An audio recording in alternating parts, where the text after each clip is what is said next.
Culpa não atenta contra a sua própria vida por não admitir um erro. Quantos e quantos no nosso dia a dia. E a gente percebe que o erro, em termos de concepção, ele é relativo. Se eu perguntar a vocês o que é certo e o que é errado, qual vai ser o critério que vocês vão usar para julgar essa matéria? A própria concepção. Consciência de cada um. Consciência. Mas, normalmente, quando eu digo que você está errado, é porque eu penso que aquela atitude está errada segundo o que eu acho que é certo ou errado. Aí eu pergunto a vocês, se nós pudéssemos medir a reta da evolução, aqui a animalidade, aqui a angelitude, aonde nós estaríamos aqui? Vou apontar aqui? Mais para lá ou para cá? Mais para cá? Mais? Tá bom aqui? É. Mais aqui um pouquinho, né? Ai, quase animal, quase bicho. Aqui mais ou menos, né? Gente, então a gente percebe o que com isso? Nós somos muito orgulhosos. Nós estamos aqui e queremos saber, igual os que estão aqui, os anjos, aqueles que já alcançaram a evolução total, que não precisam mais reencarnar. Esse sim tem o senso do certo e do errado. Então nós julgamos o outro, se agiu certo ou errado, julgamos a nós mesmos, se agimos certo ou errado. Tem coisas que aqui é certo, por exemplo, dar um arroto e dizer, excuse me. Não é? Os caras acham a coisa mais linda do mundo, mas vai chegar lá na nossa terra lá e dar um arroto desse, toma um tapa na boca. Certos pais, menino modo cara, pá. Tem outros que depois do almoço tem que dar aquele arroto, né, para dizer, pô, estava maravilhosa a comida. Então o que é o certo e o que é errado? Está vendo a relatividade? Precisamos nos perdoar. Na verdade, quando dizemos que erramos, é porque... Ó, eu já pulei atrás. Quando a gente diz que errou,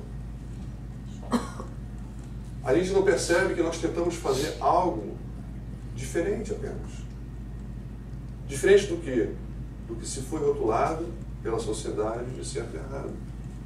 Do que foi rotulado de certo e errado pelos nossos pais, professores, amigos.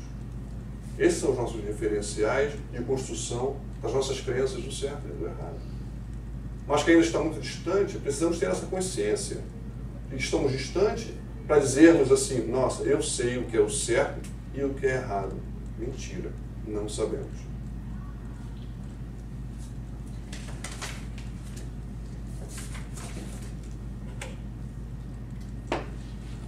A culpa é uma vingança de nós mesmos por não termos atendido à expectativa de alguém a nosso respeito. Nossa, esse texto fala muita coisa. Porque não termos atendido à expectativa de alguém a nosso respeito. Eu pergunto a vocês, quem é esse alguém? Pode ser eu mesmo. Eu crio uma expectativa de vida, não alcanço essa expectativa porque normalmente nós criamos uma expectativa muito além do que nós somos capazes de chegar, e aí vem a frustração. Nós criamos, nós montamos o nosso protótipo de ser. Vocês entendem quando eu falo protótipo? Todo mundo. É como se a gente criasse uma personalidade para que a gente possa alimentá-la e fazer existir para que eu possa ser aceito na sociedade humana. É isso? Por mais que eu seja tímido, eu preciso ter uma personalidade expansiva, porque se eu não for expansivo, não vou ser aceito. Se eu contar uma piadinha que me faz rir, mas eu sei que ninguém vai rir, eu tenho que contar uma piadinha mais apimentada para que as pessoas riem, porque eu não vou ser aceito se eu não mudar isso. E assim a gente vai criando uma falsa identidade, porque no fundo a gente abandona a nossa essência e cria emoções e sentimentos artificiais para poder ser aceito por onde a gente anda, no trabalho. Pô, o patrão é um cara expansivo, gosta das pessoas expansivas, eu vou ser tímido? Não, eu tenho que ser expansivo, senão ele vai me demitir. Então eu começo a vivenciar situações artificiais a nível emocional que me fazem tristes, cabisbaixos, escondidos. Eu já não sou mais eu. Eu perdi a minha essência. E às vezes isso é tão forte que essas personalidades tomam vida, têm vida própria. A gente realmente acha que somos aquela pessoa. E muitas vezes passamos vidas subsequentes alimentando essa personagem, parados no tempo. Porque se a gente não retornar à nossa realidade pessoal, nós não vamos conseguir caminhar. Porque não se caminha com os pés no ar. Se você não estiver plantado no chão, você não consegue dar um primeiro passo. Plantar no chão é você estar em si próprio para poder analisar o que você precisa para crescer como indivíduo na sua caminhada evolutiva. Enquanto eu viver essa realidade fictícia, eu vou ficar parado no tempo. Então, quem são esses alguém que constroem que nos exigem, que criam uma expectativa ao nosso comportamento? Esses alguém são os pais da gente. Meu filho é lindo, puxa, filha que dói. Meu filho é lindo, a coisa mais linda do mundo. Né? O cara acha que é bonito, cresce feliz da vida. Né? O professor diz... O professor diz, nossa, esse menino é tão inteligente, ele vai ter que tirar 10 sempre. Ele não tem o direito de errar. Aí ele fica naquele estresse, não, tem que estudar, tem que estudar. Aí abandona tudo, mas no fundo ele queria relaxar um pouquinho, mas não pode. O professor olha nele, o aluno nota 10, ele precisa seguir naquele caminho, ele precisa corresponder a essa expectativa colocada nele. Eu preciso ser esse aluno que o professor vê que eu sou. Né? Aí diz assim, esse é tão bonito. Esse é inteligente, mas esse é tão bonito. Quer nada, vagabundo. Aí o cara, já que ele me acha vagabundo, eu vou ser vagabundo. Né? E amanhã ele não se dá nem o direito de, não, agora eu vou mudar. Mudar pra quê? Se ele já me acha vagabundo, eu vou continuar vagabundo. Ou então eu vou mudar de praça para ser visto diferente do que eles me veem. E aí você vê os amigos, né? Esse é meu melhor amigo. Aí o cara, nossa, eu sou o melhor amigo dele, e agora? Eu preciso corresponder a essa expectativa. E eu vou me desdobrar em 1000 para me manter o melhor amigo dele. Eu vou fazer o que ele me pede muitas vezes, sem mesmo querer, porque ele é o meu melhor, ele diz que eu sou o melhor amigo dele. Então, sabe, as pessoas vão criando em nós expectativas, a gente precisa corresponder a essas expectativas, nos aviltando, com medo de dizer não em certos momentos. Ou dizer sim com o coração, porque eu quero fazer aquilo. E dizer não, porque olha, eu não estou afim hoje, eu não estou à vontade. Mas eu tenho que fazer, porque eu tenho que atender essa expectativa. Tem os namoradas, as esposas, os esposos. Pô, a mulher é uma gatinha. Aí ela diz assim, nossa, homem para mim tem que ser inteligente, tem que ser esportivo. O cara nunca jogou uma bola. Mas ele vai jogar aquele futebol pela semana para se mostrar para a menina. Ele tem que corresponder à expectativa. Né? Vai ler uns livros que ele nunca leu. Pô, tem que aumentar a minha cultura aqui, porque eu tenho que ganhar essa gatinha de qualquer maneira.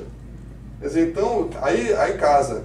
Aí quando casa, ele não aguenta mais suportar aquela imagem que atendia a expectativa porque ele desejava aquela pessoa, aí desmorona tudo, vira o inferno a vida do casal e se separa.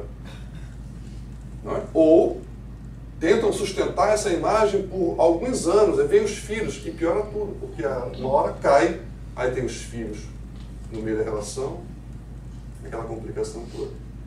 E também as congregações religiosas. Uns dizem fora da igreja não há salvação. O cara, opa, tem que ir para a igreja. Porque se eu não for, eu não vou para o céu. Eu quero ir para o céu, porque eu quero ser feliz. Aí eu me enfio numa igreja. Se eu não vou, eu me sinto culpado.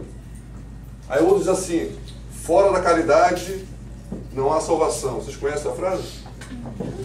Conhece, né? Fora da caridade não há salvação.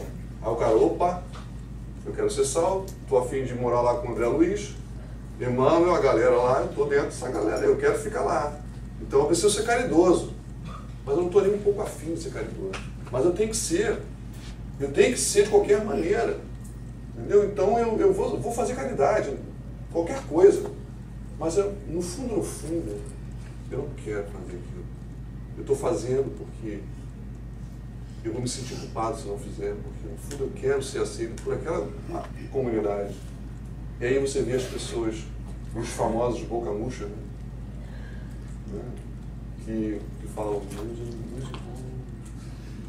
meus amigos, aquela voz que você quase dorme, né, quando o cara começa a falar.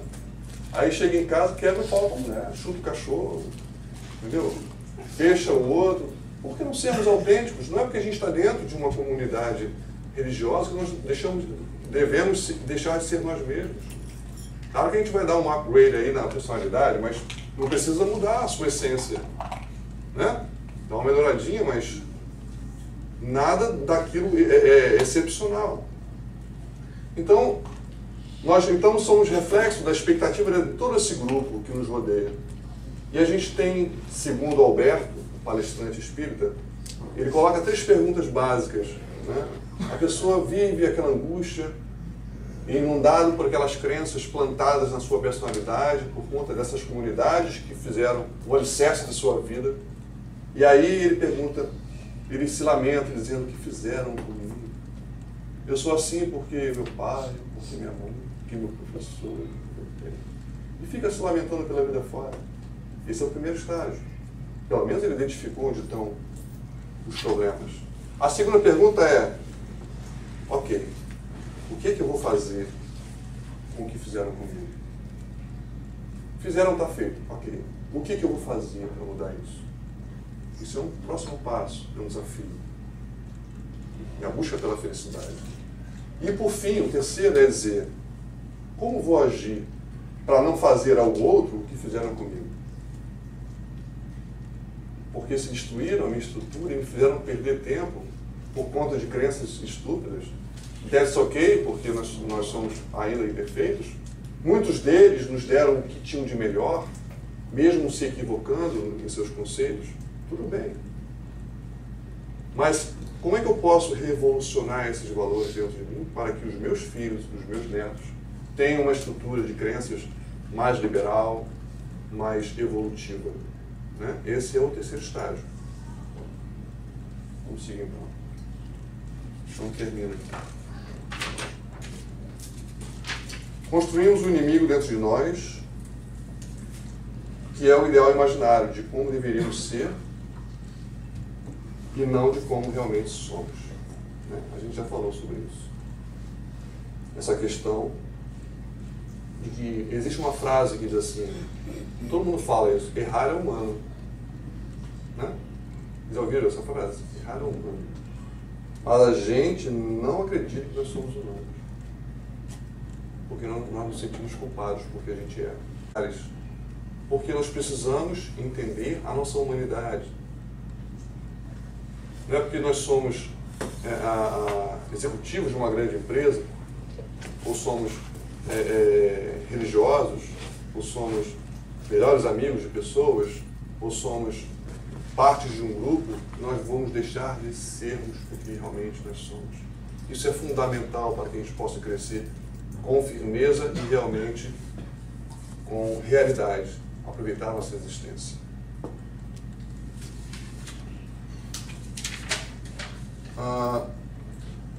Algumas pessoas perguntam, então, depois de tudo isso, esse blá blá blá, sobre sentimentos de culpa, mas como é que eu posso arrancar esse sentimento de mim? Esse hábito de me deprimir com os erros cometidos? Como é que eu vou fazer para me libertar disso?